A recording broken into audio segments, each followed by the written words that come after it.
Kamrun adalah seorang suami sekaligus ayah yang divonis mengidap penyakit mematikan. Suatu hari saat ia sedang bermain video game bersama anaknya melalui panggilan video, tiba-tiba kepalanya terasa pusing. Ia menyadari bahwa waktunya sudah tidak lama lagi.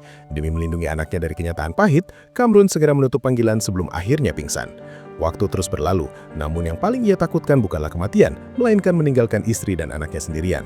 Bayangan keluarganya menjalani hidup tanpa dirinya terus menghantuinya. Setiap tawa bersama anak-anak dan setiap tatapan penuh cinta dari istrinya justru terasa seperti luka yang perlahan mengoyak hatinya.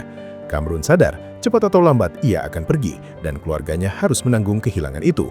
Demi melindungi masa depan mereka, Kamrun mengambil keputusan ekstrim. Ia mengikuti sebuah program cloning rahasia.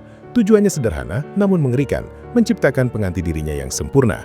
Saat pertama kali melihat hasil cloning tersebut, Kamrun terdiam. Fisik, wajah, hingga pola kulitnya benar-benar identik dengannya. Hanya ada satu perbedaan kecil, sebuah tai lalat hitam di tangan si cloning.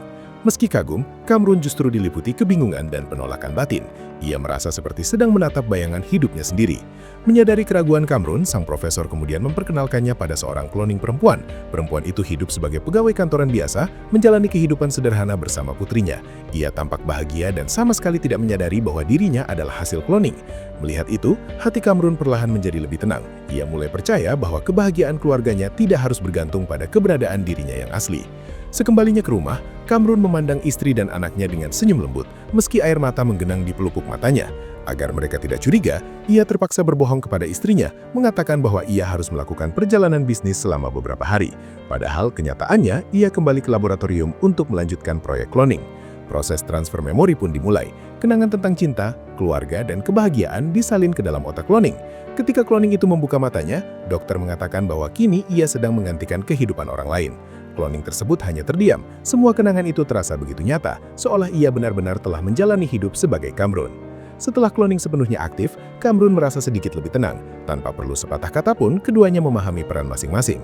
Tes pertama pun dilakukan. Cloning diminta menelpon istri Kamrun. Awalnya ia gugup, namun begitu melihat wajah perempuan itu, ketenangannya kembali.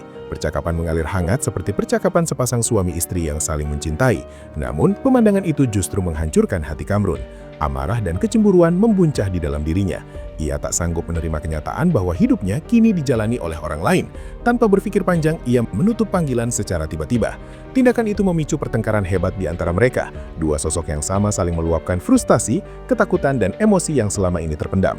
Di tengah pertengkaran tersebut, penyakit Kamrun kembali menyerang. Tubuhnya melemah dan ia hampir tak mampu berdiri. Saat itulah cloning tersadar. Amarahnya runtuh berganti dengan rasa bersalah yang mendalam. Ia akhirnya memahami satu kebenaran pahit, bahwa dirinya hanyalah seorang pengganti.